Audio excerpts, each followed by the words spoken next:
Good morning and welcome back to Wigging Out with Miss Mac. We're going to read the last chapter today and then have a little discussion. Throughout my college years, I visited Archie whenever I came home, and then I got a job back east and my visits were less frequent. As Archie grew older, the difference between himself and Senor Segura seemed to become less and less. We sat on the back porch. He seemed fascinated by my work. I had become a set designer. Until recently, it occurred to me that I became one on the day Stargirl took me to her enchanted place. On my last visit with him, he met me at the front door. He dangled his keys in front of my eyes. "You drive." An old tar pit rattled in the bed of an ancient pickup as he pointed me west to the Maricopas. In his lap, he carried a brown paper bag. Along the way, I had said, as I always did, "So you figured her out yet?" It was years since she had gone, yet still we needed no name for her. We knew who we were talking about. "I'm working on it," he said. "What's the latest?" We were following a familiar script. On this day, he stated, she's better than Bones. On my previous visit, he had said, "When a Stargirl cries, she does not shed tears but light." On other days and other years, he had called her the Rabbit in the Hat and the Universal Solvent and the recycler of our garbage. He had said these things with a sly grin, knowing they would confound me as I mulled them over until our next meeting. We were in the foothills by early afternoon. He directed me to stop a stony shoulder off the road. We got out and walked. He brought the paper bag with him. I brought the pail. He pulled out from a floppy blue hat which he had mashed on his head. The sun that looked warm and buttery at a distance was blazing hot here.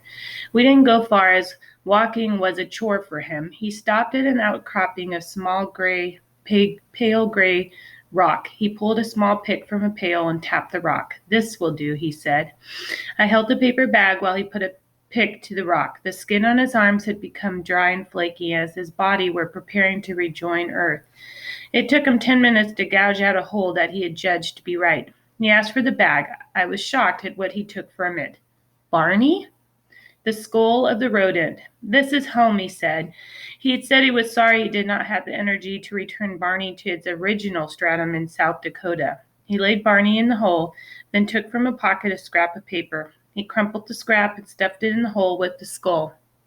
And then he pulled a jug of water, a small bag of patching cement, a trowel, and a plastic tray from a tar pail. He mixed the cement, troweled over the hole. From a distance, you wouldn't even know the rock had been altered. Heading back to the pickup, I asked him what he had written on the paper. "A word," he said. The way he said it told me I had no answer to the question. He rode east down the mountain, and we were home before sundown. When I returned next time, someone else was living in Archie's house. The shed out back was gone. So was Senor Segura. And a new elementary school now occupies Stargirl's enchanted place. This is the afterword, More Than Stars. Since graduating, our class had a reunion every 5 years, but I had not yet gone. I stay in touch with Kevin. He never left Micah. He has a family there now. Like me, he did not wind up in television, but he does make a good use of his gift of gab. He's an insurance salesman. Kevin says when the class gathers for reunions at Micah Country Club, there is much talk of Stargirl and the curiosity to her whereabouts. He says the most common question these days, "Where are you on the bunny hop?" Were you on the bunny hop? The last reunion, several classmates from Lark lined up, handed out wastes, and hopped around the putting green for a few minutes, but it wasn't the same. No one is quite sure what happened to Wayne Parr, except that he and Hillary broke up shortly after graduation. The last anyone heard, he spoke of joining the Coast Guard. The high school now has a new club called the Sunflowers. To join, you have to sign an agreement promising to do one nice thing per day for someone other than yourself. Today's Electron Marching Band is probably the only one in Arizona with a ukulele. On the basketball court, the Electrons never have come close to success they enjoyed when I was a junior. But something from the season has resurfaced in recent years that baffles fans from other schools. At every game, when the opposing team scores its first basket, a small group of Electron fans jump to its feet and cheer. Each time I visit Micah, I drive past her old house on Palo Verde. On the most recent visit, I saw a red-haired young man across the street fixing water skis to the roof of a yellow Volkswagen Beetle.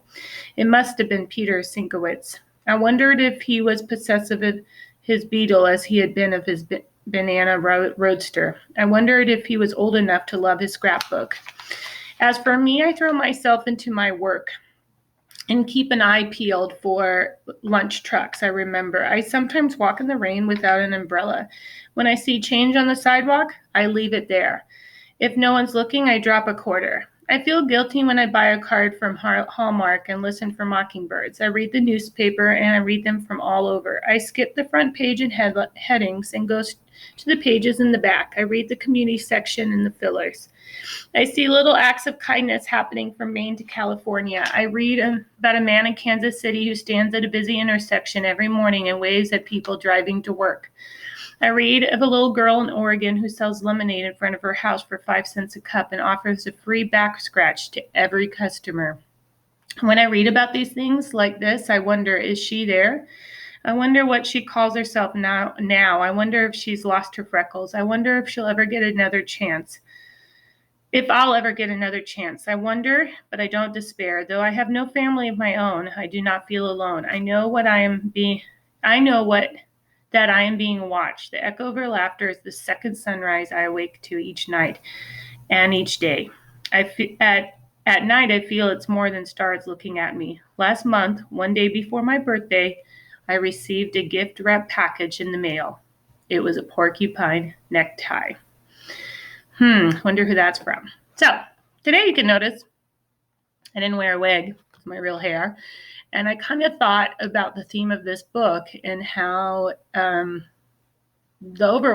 overall message that I got from it, and there's a couple, but overall I think the message was about being yourself and being okay with being yourself. And that it's harder to change and be someone else. It doesn't feel natural. And so even though you could see that it was hard for her and people didn't accept her, in the long run, it seems like people have taken on pieces of her as a memory, and that piece still sticks with them. So the ukulele and the marching band, the cheers for the first goal or the first basket of the other team, that those kind of things, the kindness club, those kind of things have stuck around many years after she left this school. And so even though you're yourself, you started something, you might not see that impact until many years down the road. You might never even know about it. Other people might just know about it. So I didn't wear a wig because I thought overall theme is being yourself, and that it's important to be yourself and be true to what you believe and what you think is the best thing, and being kind to others, right? So those are kind of the thoughts I had.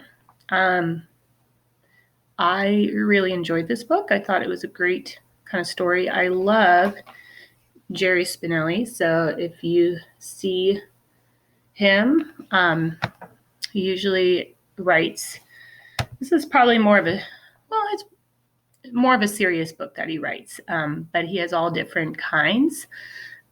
He uses a lot of humor in his books too. And they all have good kind of themes and ideas and thoughts to think about, and characters that change and really affect the story. So thank you for kind of sticking through the book, and have a great weekend.